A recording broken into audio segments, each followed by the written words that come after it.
এরকম আপনি যদি যে কোনো ভাষার থেকে বাংলা ভাষা দেখতে চান তাহলে কিন্তু এই ভিডিওটি আপনার জন্য। শুধু জাস্ট আপনি এভাবে এর উপর ক্লিক করবেন, ক্লিক করার সাথে সাথে কিন্তু আপনার যে কোনো ভাষায় বাংলা রূপান্তর হবে অথবা বাংলা ভাষা অন্য ভাষায় রূপান্তর হবে। যদি এই কাজটি আপনি দেখতে চান তাহলে কিন্তু ভিডিওটি আপনার শেষ পর্যন্ত দেখতে হবে। প্লে স্টোর থেকে হাই ট্রান্সলেট লিখে এই যে অ্যাপ্লিকেশন রয়েছে এই অ্যাপ্লিকেশনটি আপনি ইনস্টল করবেন। ইনস্টল করার পর এটা ওপেন করবো। ওপেন করার পর এখানে দেখেন রয়েছে নেক্সট, আবার এখন স্টার্ট লেখা আছে, এই স্টার্টের উপর ক্লিক করবেন। ক্লিক করার পর ওই যে উপরে দেখেন আপনি কিন্তু এখানে ইংলিশ লেখা রয়েছে, এটা কিন্তু ইংলিশ রয়েছে, এটাও ইংলিশ রয়েছে।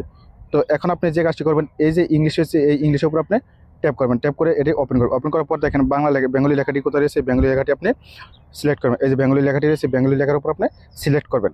সিলেক্ট করার পর এখন আপনি কেটে বেরিয়ে পড়বেন। বেরিয়ে পড়ার পর এই যে এখানে দেখেন এই যে সাইডে যে এই যে আপনার এটি রয়েছে, এখানে যদি ক্লিক করেন তাহলে কিন্তু আপনার এই যে অ্যাকসেপ্ট লেখাটি আছে এই অ্যাকসেপ্ট লেখার উপর আপনি ক্লিক করবেন। ক্লিক করার পর এখানে দেখেন হাই ট্রান্সলেট লেখাটি রয়েছে, এই যে হাই ট্রান্সলেট যে লেখাটি রয়েছে এর উপর আপনি এই যে সুইচটি রয়েছে এই সুইচটি কিন্তু আপনি অফ থাকবে, এটিকে আপনি অন করে দেবেন।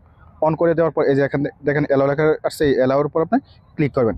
ক্লিক করার পর আপনি কিন্তু এখন কাজ শেষ। এখন দেখেন আপনার যে এটি কিন্তু এইভাবে আপনি লুকিয়ে থাকবে, এটিকে আপনি টান দিয়ে এভাবে যে যার উপর ধরবেন এটি কিন্তু আপনার বাংলা ভাষায় রূপান্তর হয়ে যাবে। যে কোনো ভাষার উপর ধরলে কিন্তু এটি বাংলা ভাষায় রূপান্তর হয়ে যাবে।